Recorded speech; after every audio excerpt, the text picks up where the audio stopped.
Hi, welcome to our webinar on Employee Assistance Funds, presented by Jim Starr, President and CEO of America's Charities, and Katie Kern, EAF Program Manager for America's Charities. During the next 15 minutes, we'll explore the what's, whys, and hows of these impactful programs. Welcome. America's Charities is a nonprofit organization whose mission is to inspire employees and organizations to support the causes that matter most to them. Since our inception, we've generated over $750 million that has impacted thousands of charities and individuals, sending over 50,000 grants a year to causes and people in need. Today, we are providing our Employee Assistance Fund services to over 100 organizations, reaching more than 500,000 people around the globe. We're granting over $16 million a year to over 16,000 individuals who are experiencing a personal financial hardship. So let's start with what an Employee Assistance Fund is. At its core, it is a resource for individuals who are experiencing an unexpected hardship that is causing financial stress. These funds go by many names, such as Employee Relief Fund, Employee Crisis Fund, and Employee Hardship Fund. An EAF can cover a wide variety of events that create a financial hardship. This includes a qualified disaster, a major event that is a federally declared disaster. This could be a hurricane, significant wildfires, or even a pandemic.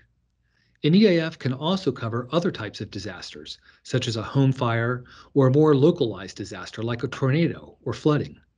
And an EAF can cover a range of situations that create a financial hardship. Things like a medical emergency, an accident, being a victim of crime, and many other situations. The key is that the event must be unexpected, so things like an accumulation of debt or gambling losses aren't covered. There are really two basic requirements for someone to receive assistance from an EAF. First, there must be a triggering event, like one of the circumstances mentioned, and there must be a demonstrated financial hardship that results from that triggering event. Just because someone experienced an event does not automatically make them eligible to receive assistance. Like many programs, employee assistance funds are governed by quite a few laws, regulations, and guidance. This includes the IRS codes focused on nonprofits, Code 501, regulations governing charitable donations, Code 170, and Code 139, which specifically addresses emergency financial assistance. There are also many other publications and rulings that govern these programs, and it is critical to understand how these govern EAFs. The importance and impact of an EAF has never been more clear. Many Americans don't have the financial wherewithal or safety net to deal with an unexpected emergency expense, even as small as $400. Things like a visit to the ER, the death of a loved one, an accident, a spouse getting laid off, a tree falling on the roof, all things an EAF can be there for. And briefly, we've seen the impact COVID-19 has had on families and on jobs. It has exacerbated the financial situations of millions, particularly in lower wage jobs and industries hit incredibly hard. And it will take time for recovery. Many companies launched an EAF in response to the pandemic and have continued to fund them to support their impacted employees, not just due to the pandemic, but other hardship situations as well. The bottom line is that there are a variety of benefits provided by an EAF. The most obvious is the help and assistance that is provided directly to those experiencing a financial hardship, but it also demonstrates the care and compassion a company and their employees have for their coworkers. And of course, it helps those employees recover more quickly. There are basically three ways to establish an employee assistance fund. Each has their advantages and disadvantages. Understanding your organization's needs is important in selecting the best path for you. A company can create and administer their own program, but there are tax implications for both donations and grants awarded, in addition to the level of effort required to operate a fund. A company can administer a program through its private foundation, but many of the limitations of a company-administered program apply here as well. Last, a company can utilize the services of a public charity whose charitable purpose includes this type of program.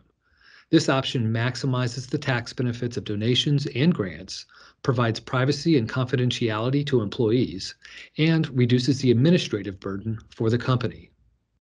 In fact, there are 4 distinct advantages to outsourcing an EAF. First, it allows for all donations to be tax deductible and all grants to be awarded free from federal income tax. Second, the administrative burden and resources required to manage the program are eliminated. Third, your expert partner is managing the fund, so you aren't dealing with the numerous and ongoing decisions that are made. And last, your partner bears the liability and risk, including compliance to all those regulations highlighted earlier of managing these funds. So that's an overview of employee assistance funds.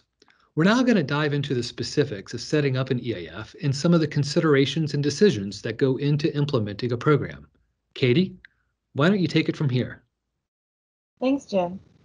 The implementation process can seem daunting at first, but as Jim mentioned a moment ago, outsourcing an EAF allows you to take advantage of the experience and expertise of a charitable partner, like America's Charities, can offer to help guide you through the process.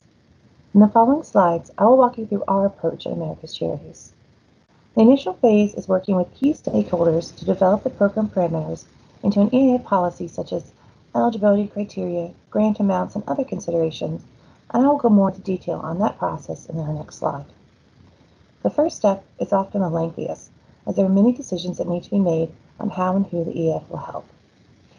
After finalizing these parameters, you're then able to calculate the funding requirements. Prior to COVID, you'd normally see to 0.5 to 1% of your employee base seeking assistance through an EAF. The pandemic, of course, has changed these percentages due to the impact on employee population, furloughs, COVID diagnosis of employees and their immediate family members, reduction in hours, and other effects. Depending on your company's employee base and the grant amounts determined in your EAF's parameters, our team can assist in helping calculate the funding requirements that can serve the potential needs of your employees due to both qualified disaster and personal hardships. And with these calculations, the funding can be provided either in a lump sum or in phased seeding over time. For next steps, we want to promote your EAF to your employees to both inform them of the resource and educate them on the process. We typically see companies use email, newsletters, posts on internet, and even a webinar on their EAF to get out the word to their employees. Additionally, you may want to consider promoting the EAF in your community through a press release or social media postings. After the launch of the EAF, you would then move into ongoing maintenance.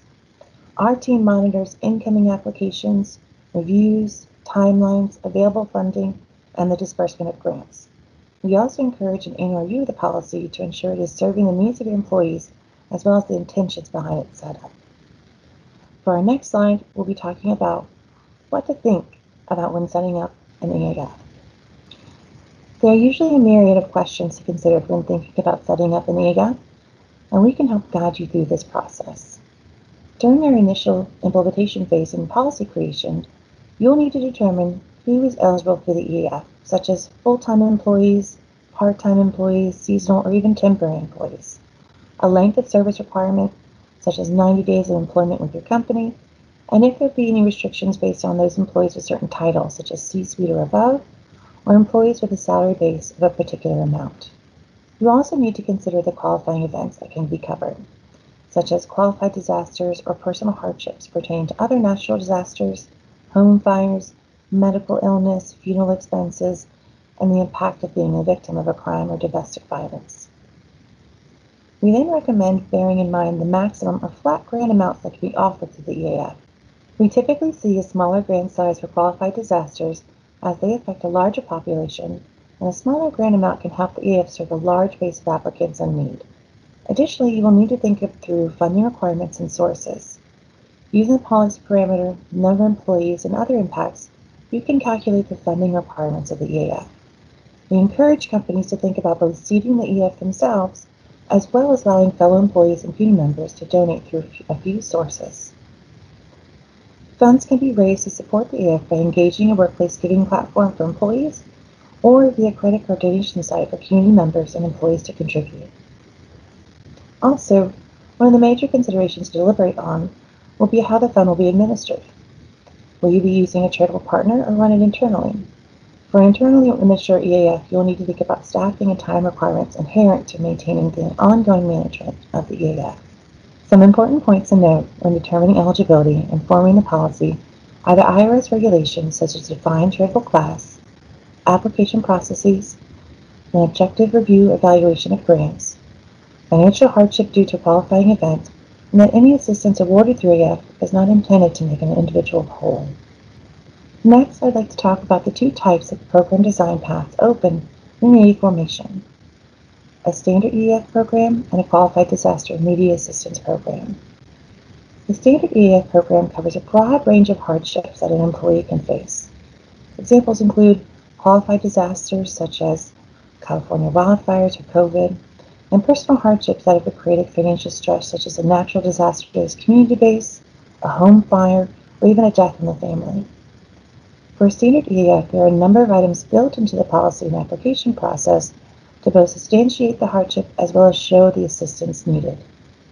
We recommend that this is done through documentation of the event and the expenses related to how it is showing the financial hardship the event has created. With the expense documentation, EAFs are able to pay vendors with direct payments or reimburse applicants.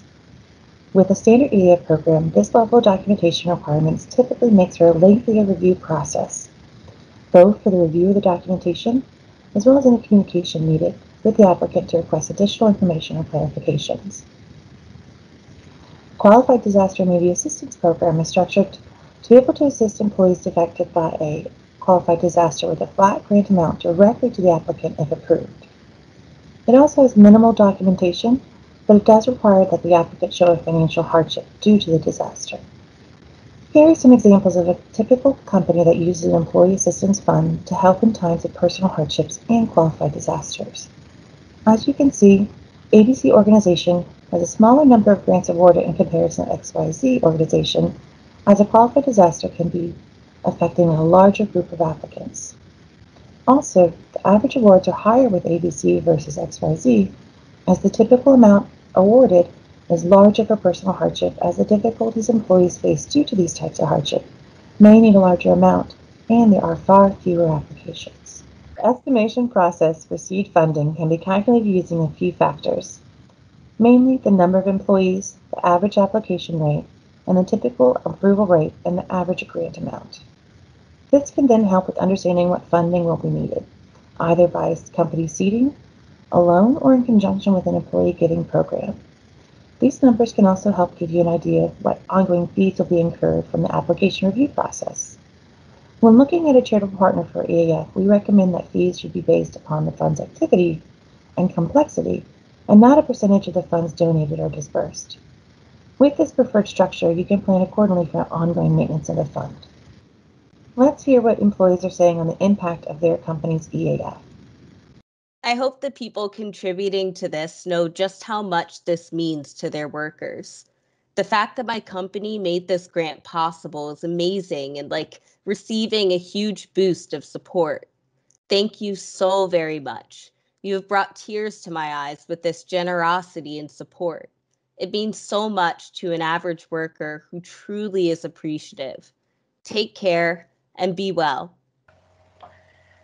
As a single mom with 4 children, the grant money allowed me to pay for basic necessities without having to reduce the children's basic needs, such as nutritious, healthy food, safe housing, and access to educational programs to finish their school year. I am truly grateful.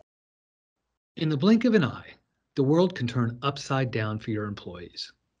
An EAF program can demonstrate that your workers are valuable to you and your business, and that you'll be there for them. And America's Charities is well positioned to be your partner. We bring the expertise, the knowledge, the resources, international capabilities, and our legendary commitment to service and impact. We are also the only organization that can bring employee giving solutions to the table, enabling your employees to directly contribute to the EAF. We have a range of solutions, from credit card and ACH only to a fully integrated payroll deduction solution. We can also easily integrate with other giving solutions, as well as help you manage your own employee giving effort if you are so inclined. On behalf of Katie and the entire America's Charities team, thank you.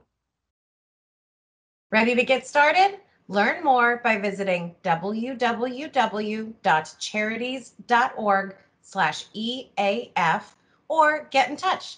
Just email businessdevelopment@charities.org. Thanks again for your time. We can't wait to hear from you.